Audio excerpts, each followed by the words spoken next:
What's up, everybody? Welcome to another episode of the Cigars and Everything Else podcast. We're in episode 87. My name's Jared. Got Denzel with me, and we here to smoke some cigars, review some cigars, and talk about a little bit of everything else in the mix, man. But for now, since it's episode 87, Denzel, who we got? Who are we gonna honor today's episode for? What great athlete wore 87? Who you think? Who you think? Football season just passed. Of course, we're in 87. And we're talking about some people who catch the ball. And Super Bowl champion. Recent Super Bowl champion. Just keeps getting it done over and over and over again. Mr. Taylor Swift himself.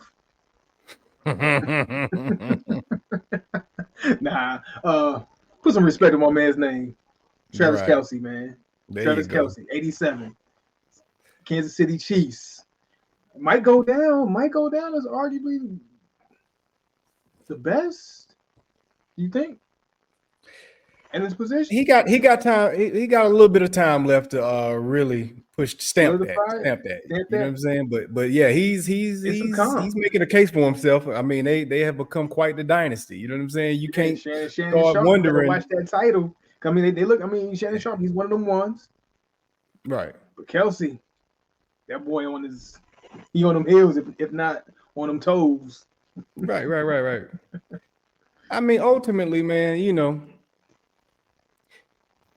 if people asking if his teammate is the Michael Jordan of it in football, you know what I'm saying? Like, then why is he not in the conversation? You know what I'm saying? Like, yeah, true. Being reliable. I mean, it's something to have. That's his go-to. Like, you know what I'm saying? Have a tight end who's a surefire and is going to get it done anytime you look his way. Something got to be said about that. And I thought you were going to say something disrespectful. I thought you were going to say if he's Michael Jordan, then why isn't he Scottie Pippen? No, I ain't going to call him Pippen. You know what I'm saying? I ain't going to call him Pippen. I mean, Pippen to Mahomes, Michael Jordan. I don't want to call him. I didn't want to go there.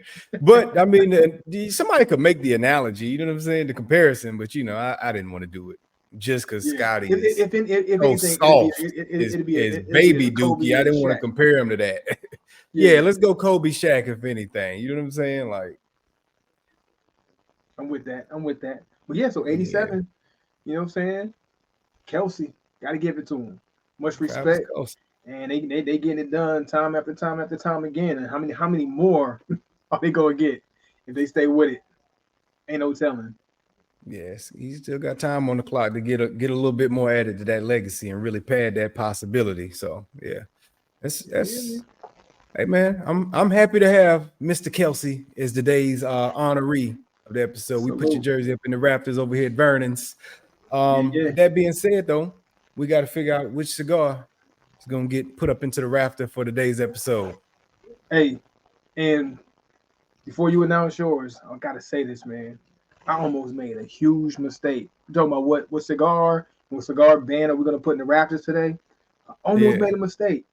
I'm going to have to, I don't know what I'm going to do. I don't know what I'm going to do. I don't know what to do. So please help me figure out what to do. So, you remember that cigar I had picked up, right? And I said, oh man, this cigar is like, it's in the $5 range. The band caught my eye. It looked nice. I think this cigar might be worth to try to see if we can find cigars that's in that price range, that low price range that can still be solid. And I'm like, you know what? I'm thinking I'm gonna try this on the episode today. So I picked it up, Park Avenue, and I'm getting ready to take it out the cellophane, right? And I look on the back of it, and I don't know if we can't see. Can we see that? No, we can't see that. No, can we? Came in for a moment, lost it. What you got? It says Gurkha, Park Avenue. That's the $5 one? Gurkha, Park Avenue, Habano. Smoke that, bro. Smoke that. And I dropped them like, nah. You want me to smoke it? Yeah, smoke that. I thought you were gonna say trash it, because I was so ready to trash it. I'm like, nah, man, there's no way. That's $5, man. You want me on episode 87 to Yeah. smoke a $5 Gurkha that wasn't even bold enough to put Gurkha on the band. Yeah. Yeah, because it was a part of the experiment anyway. So at least the 5 was supposed to be on a nobody. Now It it's was supposed to be 5 on a on a nobody. Gurkha. Gurkha. So I'm with it. I still want to see what a $5 cigar smoke like, but now that I know it's Gurkha, Don't do this to me. You know what? I like the idea of this, man. We got an accidental Gurkha. I We did not weren't gonna expect buy this. it on purpose. So now we get the opportunity to see if Gurkha can redeem themselves by Well, I did not accident. expect this. I did not expect this. Because I had already made my choice. Yeah. After I saw the Gurkha, I made my choice. And I was gonna go Ashton. I took it out the plastic and everything. I was ready. I did the sniff test, got my palate ready. So I had the Ashton Heritage Puro Soul. I was gonna go there. Got Yeah. my details up and all that. I'm ready. I'm ready to rock and roll. Yeah. So you saying smoke the Park Avenue Gurkha? Yeah, I wanted to park it. I wanted the last episode, like 2 episodes ago. I wanted the $5 stick. I'm even right. more curious now that I know it's Gurkha. All right, I'm gonna do it. I'm gonna do it. And look, I'm gonna tell you right now, the Ashton was gonna be a 3.7. So now that we got that out the way, you know what I'm saying? Yeah, and you know what? And to be honest, I have smoked that Ashton. I smoked it while I was on the water. It was at Corpus Christi at the coast. It was a beautiful smoke, and I wanted to bring that cigar to the episode and talk about it because it was such a great smoke and it was so reminiscent of something I've experienced in the past, and it just bringing it back just felt good. I wanted to bring it onto the episode. So, since I smoked it, and I've already experienced it. Yeah. Yes, it probably would have been like around a 3.7, something like that. Yeah, you're absolutely right. I don't even know how you guessed that, but yeah, probably so. It's Ashton. A lot of them be in that range. You know what I'm saying? They don't It's just always hit there. the 4s, but they be just above average. You know what I'm saying? Yeah. So I'm gonna go with the Park Avenue Series 44. I'm gonna do it. My I'm gonna man. do it. Straight cut punch. Gonna go straight cut. Go straight. Straight cut. Hey, I'm gonna go over my specs and give you time to figure out yours on this Park Ave. Yeah, I gotta go back and pull it up now. So I have this premium aged tobacco. Last Call by AJ Fernandez. Maduro and it's what's this word? It's a G word. Geniales. Genialis. Look like Genialis. Okay. I don't know. Yeah, something like that, man. At first you think it looked like genitals right off the bat, but then you got to refocus your eyes and realize that ain't what it say. But yeah, so anyway, this right here, it's got a Pennsylvania broadleaf wrapper on it, Nicaraguan origin. We got a Nicaraguan binder, Nicaraguan filler, and once again, this is by AJ Fernandez. So that's what I'll be smoking today. Look at this little size on it. You know what I'm saying? It ain't too big. You know, I'm hoping I can get about into that final third, man. You know what I'm saying? I don't know. We'll see. We'll see if it's a fast smoke. We know that some of these shorter cigars, if constructed well, can last a good. They do. They go an hour. You know, so we'll see. Yeah. We'll see how it progresses. So put a little as you were cedar going on through it your too. information, I was trying to figure out this one, and even with Cigars International, where I think you like to pull up your information from Cigars International, right? Same with me. I don't have anything that pulls up on it other than a review by Brandon. Okay. Just a review by Brandon. That's all we get. So I don't know much about the cigar. I don't know about much of the construction and what we're expecting to encounter with the filler binder. Let's see what else. No, I found one. Okay, here we go. So Nicaraguan origin, wrapper Ecuador, and Ecuador, Connecticut. Binder Dominican, filler Dominican, and Nicaraguan. Yeah. Okay. And on the profile, you know how like a lot of our cigars that we smoke, there'll be that medium profile. This one falls towards the lighter side, so it's even lighter. It's not even in the middle, so it's just one notch up. Notch up. This gonna should be a nice, smooth, easy smoke. A little creamy smoke on you. We'll see, Gurkha. So I'm gonna go straight Bic right to the cigar now. Not to do that. Might I'm as not gonna well. disrespect the cigar. No, I ain't gonna do that. I ain't gonna do that. I ain't gonna be that. I ain't gonna be disrespectful to Gurkha. You know, they're trying to give us something different, and they're being cost effective. You know, not trying to sell me a $30 Gurkha. Yeah, We're you gonna gotta give us a respect that. You know what I'm saying? yeah, They we're gonna being give it a cost solid effective treatment. in a rough economy. You know what I'm saying? So they putting something out for the people. So shout out to Gurkha for that. All right, so I got it toasted lightly with the cedar. So I'm gonna do a toast first.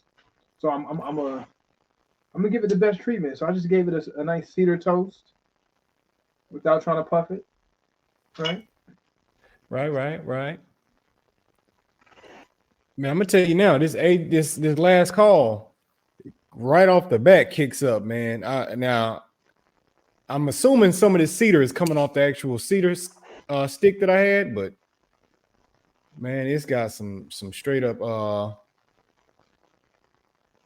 like dark chocolate notes right off the bat. It's hitting hard, like, you know what I'm saying? Okay. But it's more like the bitterness of it of dark chocolate, not necessarily the sweetness per se. The sweetness. Which I don't mind. I don't mind the bitterness of dark chocolate. I really don't. I'm one of those.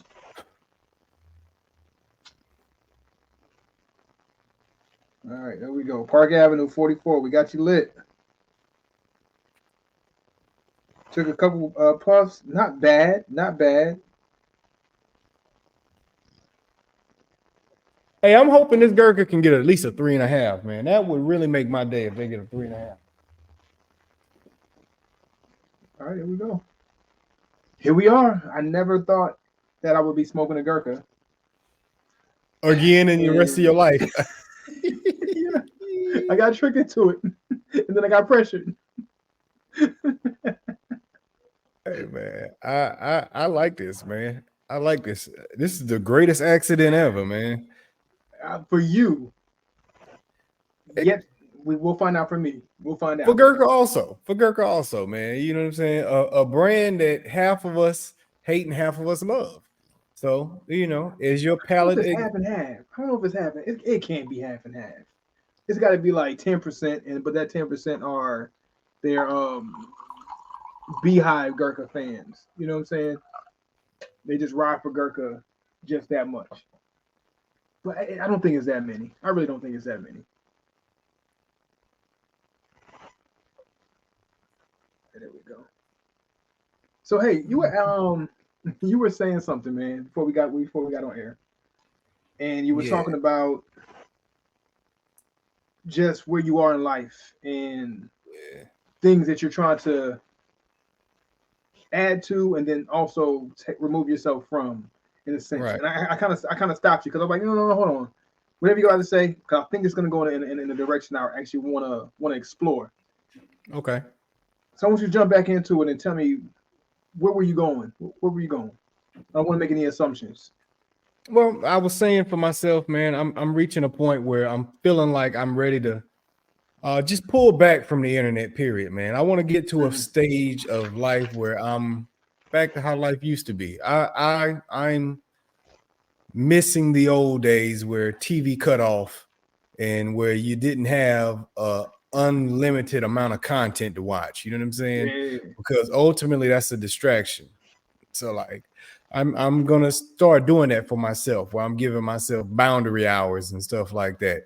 Maybe my hours will be what TV used to be. You know what I'm saying? You could watch a little bit of cartoons and stuff before the school bus. Then at 7:00 it was news. You know what I'm saying? And nothing to watch throughout the day unless you was into soap operas and game shows. Oh yeah, TV man. Like for a kid was 3 to 5, and then after that you ain't had nothing to watch again. If it was summertime or you stay home sick, you knew cartoons or Gumby or Sesame Street or whatever you was into, Barney was going off, and wasn't no child programming. It was all stories and Price is Right. Price is Right. That was the show, man. or I remember General Hospital. General Hospital. What's the other one? Guiding Light as the world turns. All them joints. Yeah. I remember just being a little kid. Yeah. I remember like PBS used to be pretty much all I could watch as a kid, and that would go off at a certain point. So you would get your Reading Rainbow, you would get your Sesame Street, you would get what was the other joint? The one around the one that where in the world is Carmen Sandiego. That was my joint. I used to really look forward to that one. Yeah. And then it would just go off. You know what I mean? I'm yearning for to add some silence to my world so I can resume focusing. You know what I'm saying? So it's just too much content, and it's too easy to get them dopamine highs from it. And sometimes I even find myself looking for something to wind down to at nighttime, and I'll be laying in bed and I'm looking for something, you just keep thumbing up and nothing hit the spot for you. You can't find nothing to entertain you so you can go to sleep feeling fulfilled and entertained. Yeah. And I don't want to have that type of dependency on this stuff no more, man. Yeah. So it's like I'm gonna start shutting it off for myself a little bit, man. You know what? And that's the same thing. Like, and that's why I stopped you, because I was having a similar thought. Matter of fact, just this morning, and of recent days too, but a lot this morning too, to where I'm thinking like, hey man, when I wake up, like a lot of times I'm pretty sure not just you or myself, but some people, first thing they do when they wake up, they pick up their phone and they start doing something, whether it's checking text messages, checking the stock market, checking social media, checking to see what their notifications are, who DM me, who text me, who called me while I was asleep, all of that. Yeah. And I want to start putting myself on a time restraint. Like, okay, I got to check the time, of course, when I get up, but I don't want to do nothing else on my phone until I'm up and good and settled. Like, let me get a good hour into my day on the way to work or whatever, and then let me get into my phone. Now, one of the first things I do as soon as I pick up my phone, start checking who sent me a message or what I missed or who just posted what. And like, I didn't think I was that guy, but I kind of found myself being that guy. Like, I never felt like someone who was always attached to like a social media or some kind of content, but you kind of just start finding yourself falling into that. Like, oh, like, wait, hold on. How did we get here? Because we didn't grow up into that. That was something that was added onto our lives as later in life. We were adults. Adults, yeah. We were so it's not something grown-ups with responsibilities by the end. Yeah, it was something added to us later. So it was like we never thought that we would be so consumed by it when it first became a thing. It was something we were entertained by, and we have our conversation, whether it was through BBM, when then became WhatsApp, and we have our memes and jokes when we feel like we started memes anyway. But we never saw technology and social media taking a turn to where it's become like something you have to do, or you feel like you have to be attached to and scroll and scroll and scroll. TikTok, Instagram, and from one app to another app, to Facebook to X or Twitter, whatever they call it, and then just keep going. I found myself doing this in one app out of that app to another app to another app to another app, and then back to the same app, and then close that one out, and then close it, and open right back up. I've done that. I closed Instagram and opened Instagram right back up. Like, why did I just do that? Still searching for something. You know what I'm saying? Like, what am I searching for? Like, I'm just looking for something to grab my attention. You don't even know. Yeah, you're just hunting for nothing with no purpose.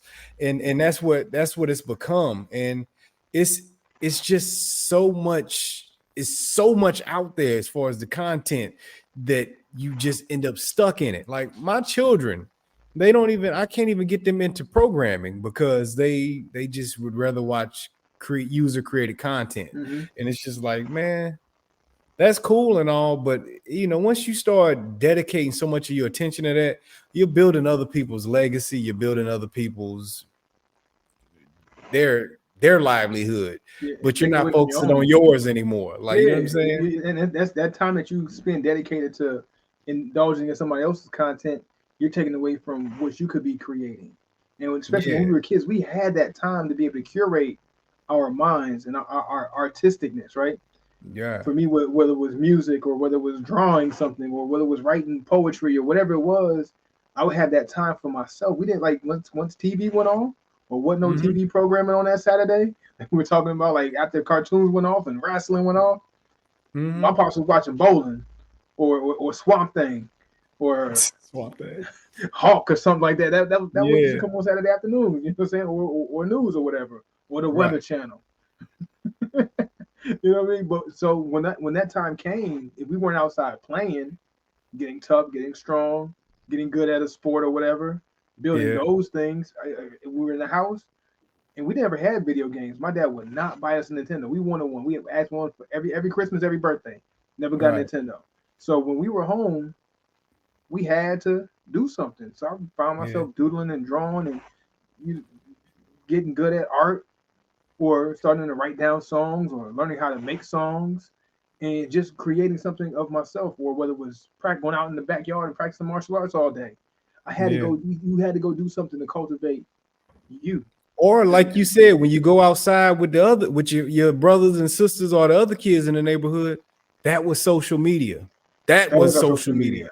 That's when you Mm-hmm. socialize. That's when you knew how to become a person and interact with people. And you learned all your life lessons in that moment from actually being outside. Like people talk about outside now like it's something special when it used to be the norm. I'm outside. We outside with it. Outside. You got to announce When it did outside become because special? Like, you know what I'm yeah, saying? outside always been there. It's always been there. Yeah, man. Everybody was outside back in the day. We ain't had nothing else to do. You was outside doing stuff, Mm-hmm. moving and shaking. Or and also your parents would tell you to go outside. Don't go outside. You sit around in Yeah, that. Go outside. Go do something. Go figure out something in something. the neighborhood. Be around, be out and about. You go to Go the outside. store Get with your some. friends or wherever you was doing, but you would Yeah. go do something. Like shoot.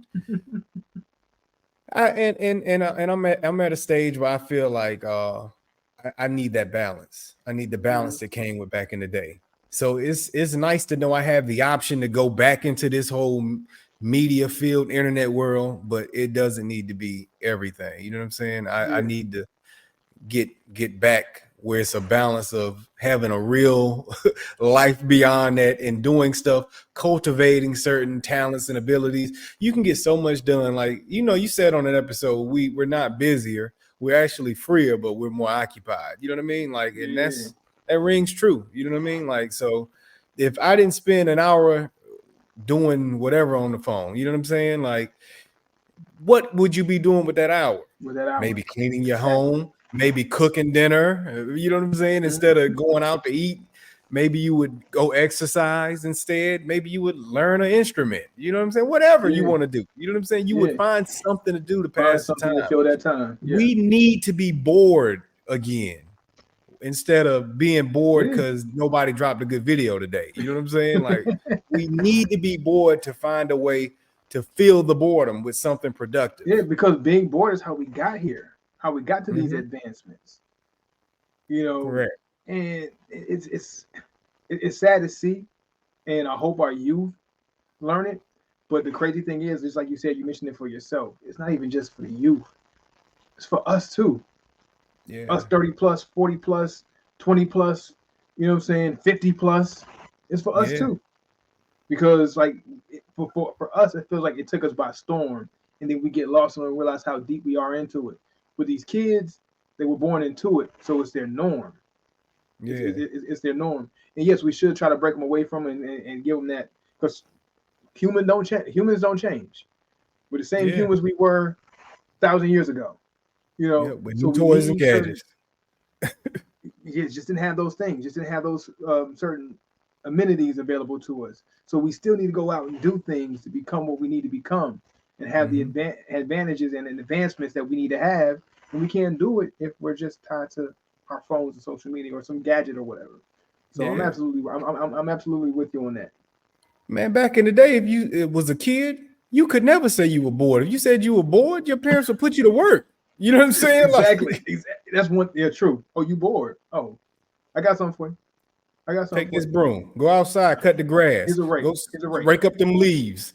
Something you was gonna get put to work. Like, you bored. So either you That was word was bored not and you allowed gonna go once work, upon a time. or you bored and I gotta figure something. I can't go other than this. I gotta go find something to do.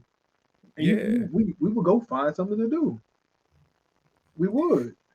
Bro, think about the world we were in. I sent you a video of this dude that made this Ninja Turtle toy. And he had Raphael just sitting in the lair, Yeah. flipping through his CD book, listening to Wu-Tang CDs and stuff. And it just made me think back to a time where you could literally sit down and all you did was put your headphones on and listen to music. Think about the fact that we did that. You weren't multitasking. You could sit there with your Walkman and on the floor and listen to an entire album and do nothing but be in your thoughts and taking in the songs and stuff like that.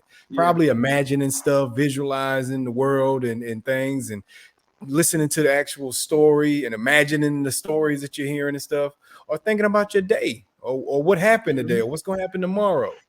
Nobody in the, we take in music now. It's multitasking. I'm driving, I'm in the gym, I'm cleaning the house, I'm doing stuff. Like, you know what I'm saying? I'm scrolling while I'm listening to something. Matter of fact, most of the media that we take in, like, I don't know how it is in your household with your kids.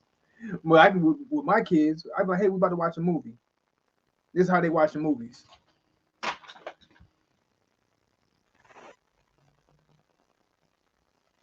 You know what I'm saying? Like, how are we sitting there watching a movie like that? I got pissed one time. I'm like, hold on, wait. Go put your phones up. Go put them phones up. Like, we sitting here watching a movie. Like, we're taking in content. Like, we can't even fully take in content and without taking in content. Without taking in content. Taking in content while we're taking in content. Like, that's crazy. So, like we said, we're listening to music. Like you said, listen to album. But we got to be doing something and fidgeting with something while we're doing it. Even when we're driving. Sometimes it just feels more comfortable just to have my phone in my hand, just doing this while I'm driving, even though I know I'm not supposed to. But being real, like, I just feel like I gotta have something in my hand. It's crazy. How did we get here? When we grew up having enough peace and clarity to be able to sit there in quiet, not quiet technically because you had your headphone, but with nothing else going on in the room. With nothing else. Because other than maybe going through the CD book, that's maybe the only other thing you were doing. Which also reminds me, like, in the morning when you're eating breakfast and eating cereal, what we had the back of the cereal box. Back of the cereal box. That was all you had, and even then you were reading. Who reads now? You know what I'm saying? So, like, it was just hey, look, man, it's really amazing that people were able to do that, because then you are actually being in the moment with what you're doing. You're being present in the moment and you're focused on what you're doing. None of us do that. Multitasking is something they tricked us into thinking was something special. We were hoodwinked. And multitasking is terrible because you never given all of your focus to what you're working on. You know what I'm saying? To nothing. Why would that be good? Yes, you might be achieving more, but if you're actually trying to improve on something, you'll never be the best version of yourself doing that alone with two or three. In order to be, like you said, the best version of yourself, in order to be great at the particular thing that you're doing, you can't afford to multitask. Like, you have certain sports players who are great at so many different sports, right? You're LeBron James, who played football, and AI, who played football, or vice versa. Guys who play football who can play basketball. But they had to say, you know what, I'm going to focus on this one. And get hyper focused on this thing and not multitask. Now, you had your other grades who could do both. Yeah, your Deion Sanders and your Bo Jacksons, but those are rare cases in order to be ultra great. But think how much more greater Deion Sanders could have been if he would just focus solely on football. The same for Bo Jackson, right? So it's just the fact that understanding humans don't change. The nature of us, we don't change. So with us multitasking in the way that we do, it really diminishes our heights that we can go to, and we're just brought into this culture of everything we're doing, we have to do it doing something else. That's how things are coming now. Whatever we're doing, we have to do it doing something else. It's crazy. Yeah, that's something, man. I'm off of it, man. Look, man, it's gonna probably be like getting off coffee or something. You know what I'm saying? I might have headaches some days, and it might be harder some days, and I might go get a cheat day here and there. But I'm gonna try personally for myself. To scale back as much as possible, man. And I think if you made it this far into the conversation, you should consider it too. How about that? I'm telling you what to do. Yeah. Go off the grid. I wanted you to say that because you said that earlier. Because speaking of going off the grid, I'm trying to go off the grid, bro. Speaking of going off the grid, oh, buddy who dropped the album name Off the Grid, he probably needs to be off the grid right about now. Yeah, he do. Literally. Like it's the irony of being off the grid and that album that he dropped. And Buddy tried to get off the grid. He tried. Yeah. But before we get in that, where you at with your cigar, man? I'm in a good spot with it, man.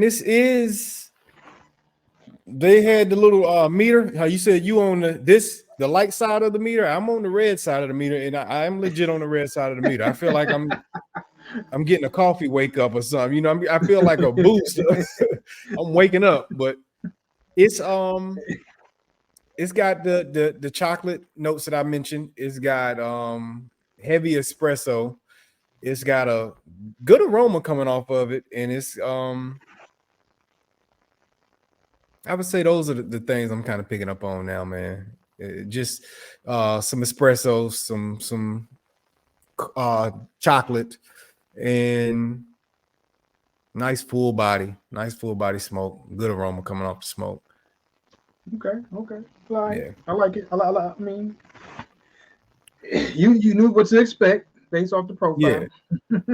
profile. It is what the profile said it would be. But it's enjoyable though. I enjoy it. It's well done, as AJ tends to do. You know what I'm saying? I enjoy it. Yeah. Shout out to AJ. But this Park Avenue 44. It is a Gurkha. It is a Gurkha. Mm-hmm. It is a Gurkha. But I would say this: the smoke is smooth. It's a smoother smoke. So yes, same as you said, your profile on that opposite side, it is on the lighter side. But it does have this like this little tinge of spice that kind of accompanies it. Like it's not much, but but you can tell it's there. I don't know if it's just bad cigar Gurkha that's making it like that, or whether that was intentional. Intentional in the spice. I don't know. I'll reserve that comment for later. But I would say this, which is a notch up for this Park Avenue versus a typical Gurkha. It is a leatherless Gurkha. There we go, Gurkha. Come through. Leatherless. That's all right, but yeah, man. So look, that's a nice ash on that Gurkha though, man. And you don't do nice ashes. Good construction. So $5. This is not a $5 ash. This is not a $5 ash. Yeah. But yeah, man, Diddy, man, Brother Love. We've had discussions about Brother Love on this podcast before. Yeah, we've had different takes and different viewpoints of sort. Yeah. But my approach today is a little different. My approach today is vastly different. You're doing a 180 on your Diddy opinions from the past. I'm doing a full 180 on my Diddy opinion. So did he do it? Man, Diddy did it, done it, doing it. Yeah. Did he I'm feeling this is all assumption, alleged, speculation, however you want to word it. But I feel like Diddy's on that side of about as worse as they possibly can come. Right? You got your Suge Knight figure, and your Suge Knight figure is the you know what I'm saying, that vibrato, that dominant. You know what to expect with Suge. But I feel like Diddy's coming from a different cloth of that mastermind behind the scene. Puppet master. You know what? It's funny you mentioned that though, man. I had that same talk with somebody that brought up Suge when referring to Diddy to me. That was earlier this week, and I was like, well, technically Diddy's worse because at least Suge let you know what you were dealing with and who he was up front. Puffy kept it a secret who he was. Like, you know what I'm saying? Like, and once again, I feel like it's intentional. But go ahead. No, I was just gonna say once again, everything we don't know exactly who Puffy is at this point in time. So this is all, okay. We'll say this: you're innocent until proven guilty, and he's not been proven guilty of no crimes. True. But Absolutely. at the same time, where there's smoke, there's fire. Cigar talk, no pun intended. Where there's smoke, there's fire, and there's a lot of smoke coming from Puffy's side. Where he's probably done something. You know what I'm saying? Now, how bad he's gone, we don't know. But for now, we can only speculate with what's out there, which is what we're going to get into. And I'm speculating. You said you don't know how bad or how worse is. What's the worst of it? I feel like it's about as worse as you can humanly get. Me personally, this is just me personally, and I've been binging lately, and maybe I've just been drinking the Kool-Aid or drinking the Sprite, pun intended. Yeah. And I'm just of the mindset of this whole puppet master mind, a manipulation type of deal that's going on, and it's probably been going on behind the scenes for so many years. You're talking about up to 30 years now, right? Yeah. To where, like, even with Big situation, right? For one, you get rid of Craig Mack. You want to do it my way? All right, I'm out. And Craig Mack spoke of somebody trying to bring bodily harm to him and have to protect himself. Didn't say who, didn't say what, didn't say it was actually Diddy, but it could have been mastermind by Diddy. Yeah. Mace has spoke on seeing some odd things and people trying to do bodily harm and possibly setting him up in a way. Masterminding. Look at Big. And I think Big was a situation where, hey, look, it's either me or him. And that might be my number one artist. And you know what? Somebody got to pay for Pac dying, and especially if it's on my hands. I'm not saying it was on his hands, but if it got to be somebody, if it's got to be me or him, my empire and me, or if I got to get another artist just to replace this guy, it's got to be Big. I got to give you up. I'm sorry, man. I'm playing chess pieces. Puppet master. All right, so long, Big. I'm gonna honor you. And said Big didn't trust him either. Said Big didn't trust him. You keep going forward. You look at everybody's heard the Jaguar Wright thing about how all the people from Uptown dead, almost died. Yeah. And then you think about his connections. Andre Harrell ended up dying. Might have had something to do with it. Things going bad after so many years of relating with each other in a certain way. All right, guess what? It's either me or you. Somebody got to go. Guess what? It's going to be you before it's me. What you mean relating to each other in a certain way? Come on with it. I know what you mean, but you tiptoed around it. All right, so Clive Davis, Andre Harrell, and we know Clive Davis came out as bisexual about 10 years ago. Yeah. That might have been a thing. And then he skipped over Harrell, goes to Puffy. Puffy and Harrell might have had a situation, a sexual situation, allegedly. Yeah. And then also one with Clive Davis. So now we got possibly some bad blood, but also like some kind of growing together. But then at the same time, you were kind of chosen over me. You're gonna ride with me, Andre Harrell, but somebody got the higher notch.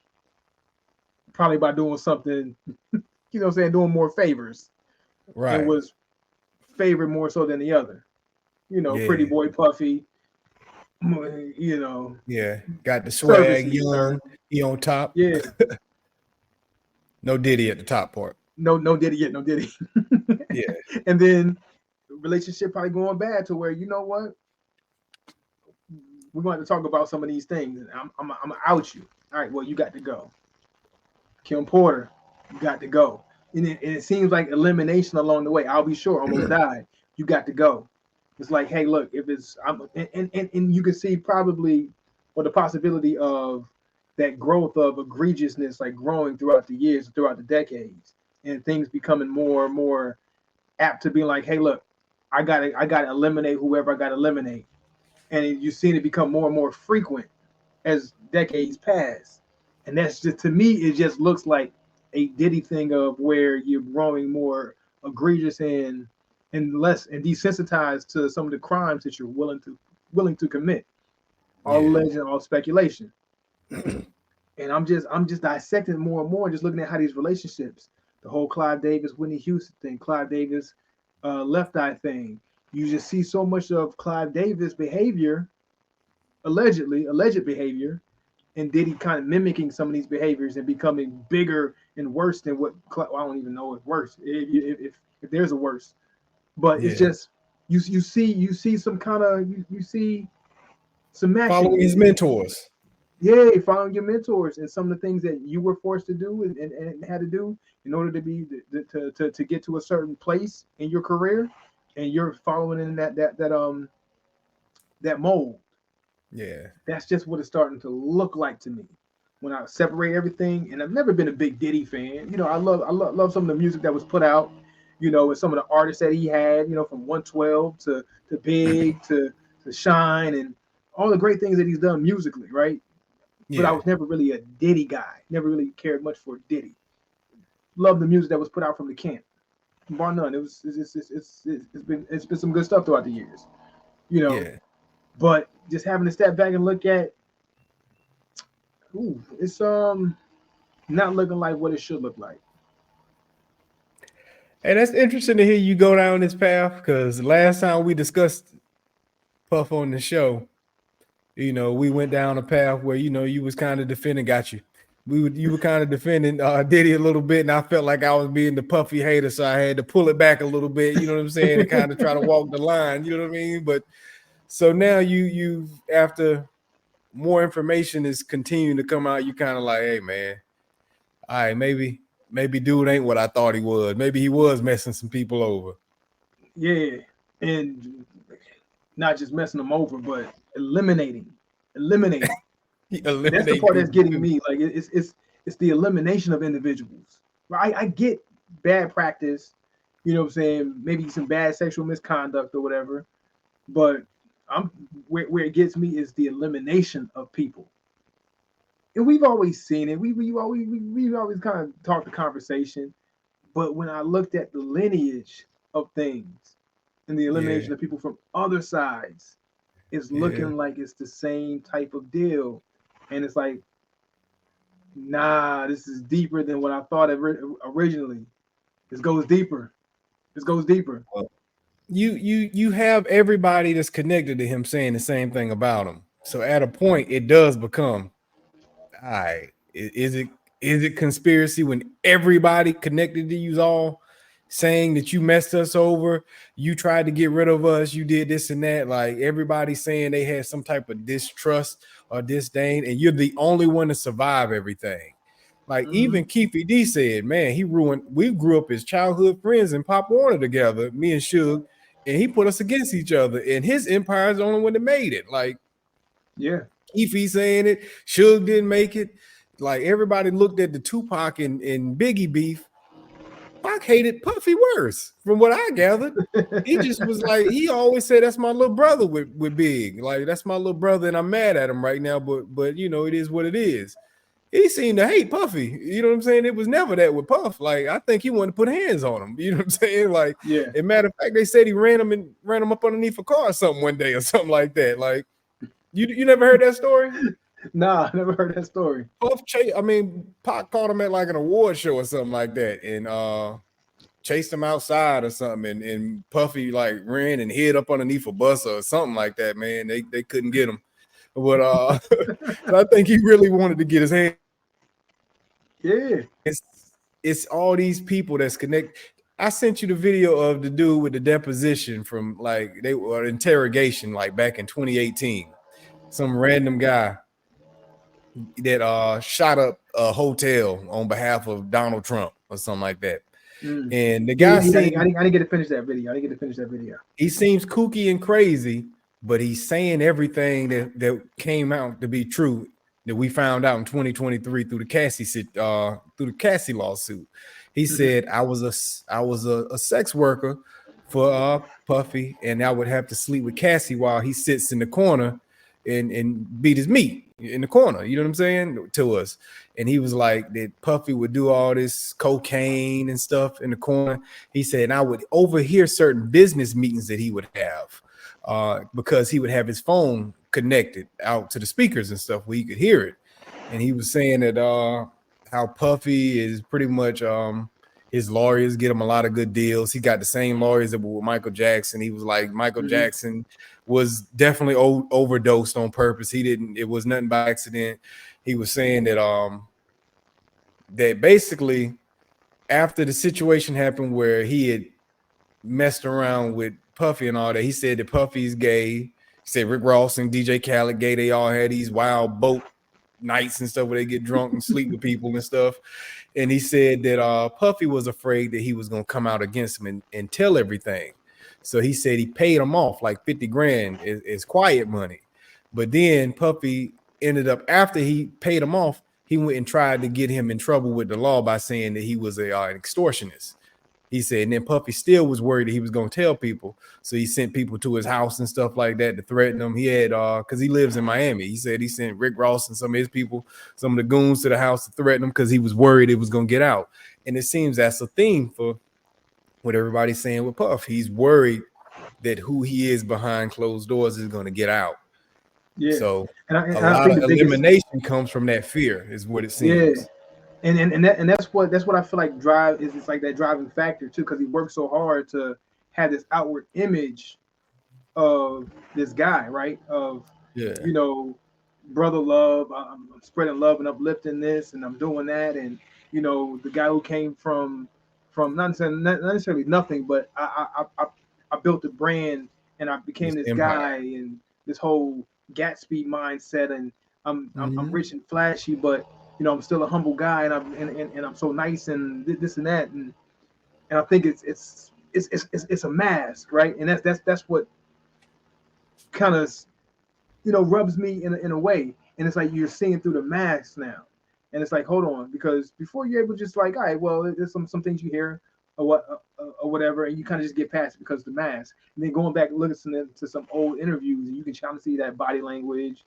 And comfortable certain times, talking about certain things and how you're using the death of Biggie to go in this direction, and how you speak on them, and it all seems like a cover up. Like for me now, it seems more of a cover up.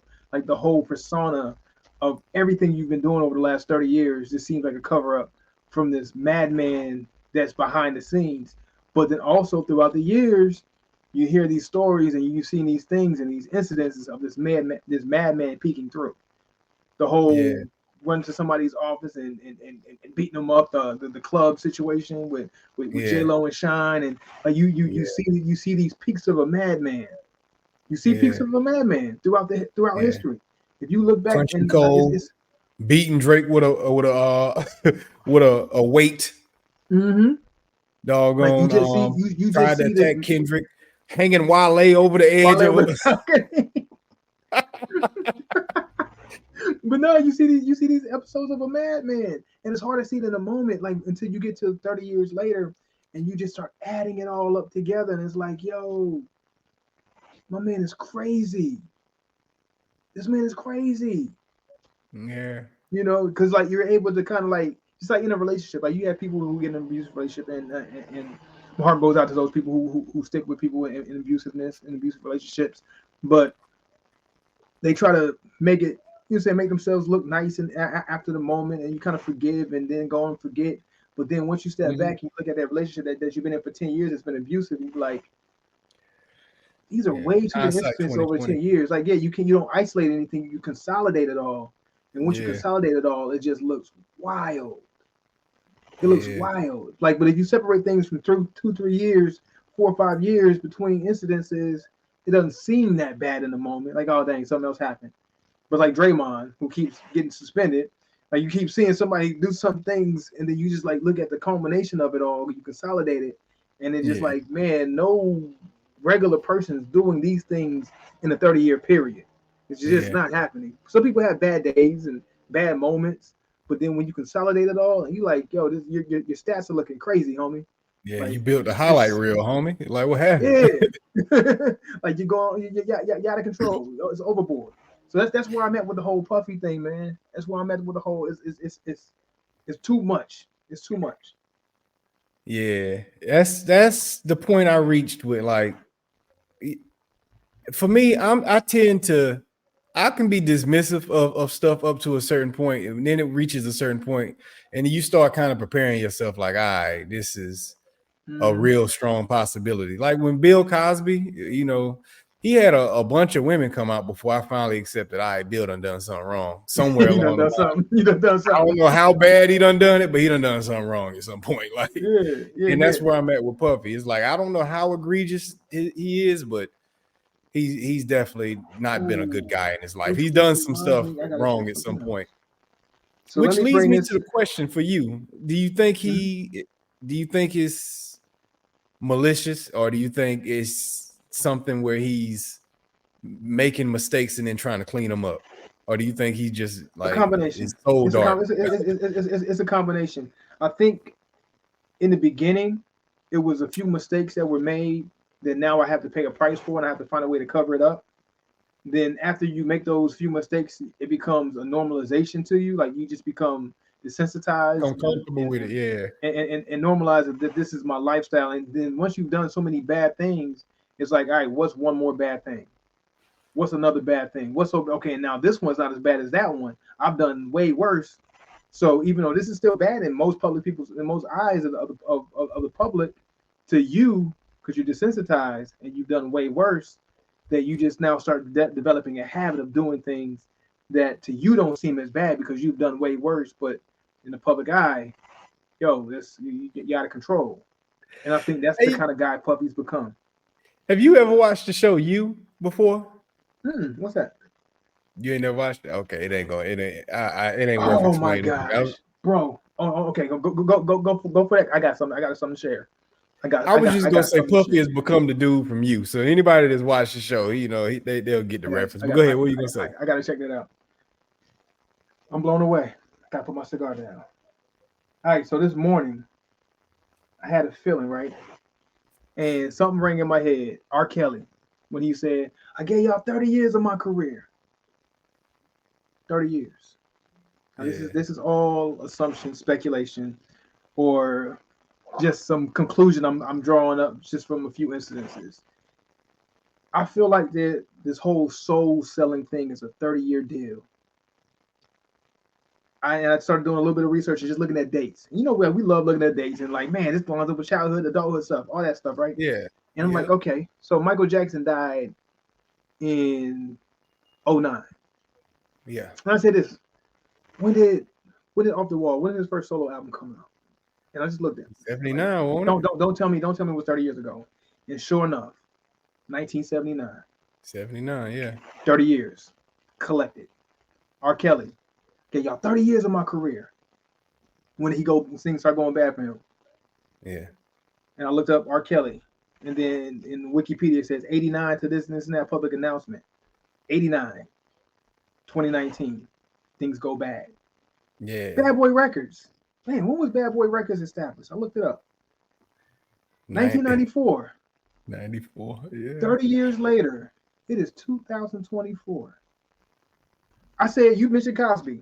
I was like, let me just now, real time. Yeah. When did Cosby go bad? 2014, 2015? When did Cosby Show come out? 30 years prior. 1984. Assault allegations have been made against Cosby since 2014. 30 years later. It's interesting, man. It's interesting to the point where you have to wonder what is coincidences. I'm torn with coincidences. There's a part of me that want to say, hey, man, it exists. And then there's another part of me that's like, man, there's no such thing as a coincidence. You know what I'm saying? Like, and I'm not the biggest conspiracy theorist, but that is very interesting that everybody's aligning with this 30-year time frame that you point out now. Yeah, for some reason, something just said 30 years, and I'm feeling like 30 years is a long time. So say you go and you're so desperate to get into something and to make some money, and somebody says, look, for 30 years, and you're 20-something, and you think when you're 20-something, you think 30 years from now is a lifetime. Yeah, it's a lifetime. It's more than the money you haven't even reached it yet. Alive. You haven't even lived 30 years yet. You haven't even been cognizant of your life for about 15 years since you were 4 or 5 years old. And then the prominence of your life when you're about 20-something has only been like 5-6 years that you've actually that's meant something to you. So to say 30 years, I'll give you millions of dollars all the everything that you want in life, and you have it for 30 years. Like, you know what? Sign me up for that, and I can figure it out after 30 years, and then collect some money, and I can go about my way and live my life however I need to live. With all the billions of dollars that Michael Jackson has made, you would think that he could probably think, okay, I can figure my way out of this.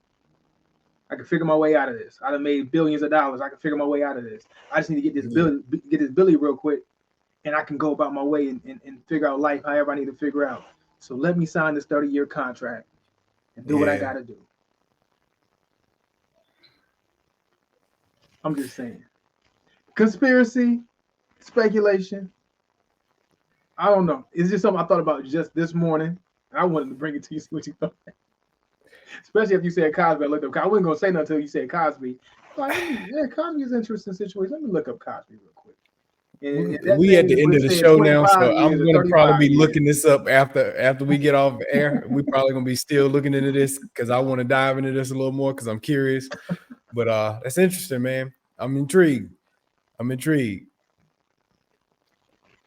Let's get into the reviews, though, man. Let's get into the reviews. Let's do it. This stick here, Last Call by AJ Fernandez. Okay. So, this is the point I have reached in this cigar right here. Nice dark, pretty Maduro wrapper on this. Yeah. This is a I would say it falls into the short stick category. You know what I'm saying? On the longer side, but in the short stick category. And I would say if you are ever in the mood for a nice, strong short stick, I think this is a good choice for you. I've enjoyed this cigar a lot. Comes in full body. It's got a great aroma coming off of it. A little bit of a sweetness in the air, you know what I'm saying, that comes off of this cigar. Like I said, I picked up on the dark chocolate immediately. I did light it with a cedar stick, so I noticed some cedar, but I could contribute that to the cedar stick when I actually got this stick started. But on top of the dark chocolate, I picked up on some, I would say, not espresso notes. So I described it. Espresso notes. Also, as this stick proceeded, it was a little bit of subtle spice that started to come through once I crossed the halfway mark of this stick. And on the retro hell, clearly molasses, a clear molasses flavor on that. And those are pretty much the tones, the notes that I picked up on this particular stick. I would say, as far as a rating, I'm not going to give it the coveted 4 as much as I enjoyed it. Back in the day, before we changed our rating system, I probably would have gave it a 4 because the construction's been good. It's burned well, got a nice ash and everything. But I'm going to say, I'm going to put this at around a 3.8 is where I'm going to put it at. And good score, good cigar. I would definitely smoke it again, but something's just keeping me. Something's missing from taking it to a 4 for me. So I'm not going to quite put it there, but a damn good stick. I enjoyed it. 3.8. I would like to see how it finishes. I would like to see how it finishes because the only thing that gets me with a lot of the short sticks is some of them don't finish well. I would say there's 2 short sticks that I've experienced in my life that finish well. Nub finishes well, and Short Story finishes really well.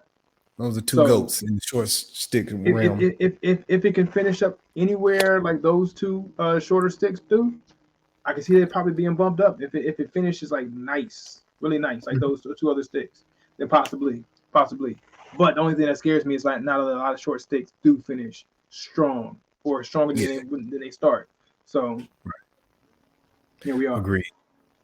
All right, so Park Avenue 44 by Gurkha. And you know what? Before I go into my review, I feel like you set me up for this because I've been trolling you all week. Y'all don't know, Jared, he's been sending me cigars like for the last couple of days. In the middle of the day, he's smoking a cigar. I'm at work. I'm just mad and hating. Like, ooh, nice Gurkha you got there. Like, I'm not smoking Gurkha. So I feel like you wanted me to suffer a little bit. I didn't think about that, but maybe subconsciously I did, but I didn't consciously think about that. Hey, since we're talking about conspiracy, that's a conspiracy for the day. I'll let you have it. All right, but overall, you know what? Not bad, man. Park Avenue 44, not bad.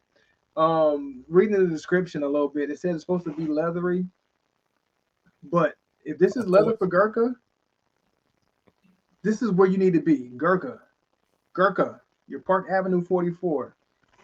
Do your leather like this. If this is leather for you, Gurkha, right now on this Park Avenue 44, do your leather like this. This is decent leather. Like the leather was not overpowering if it's there. Like I didn't detect it.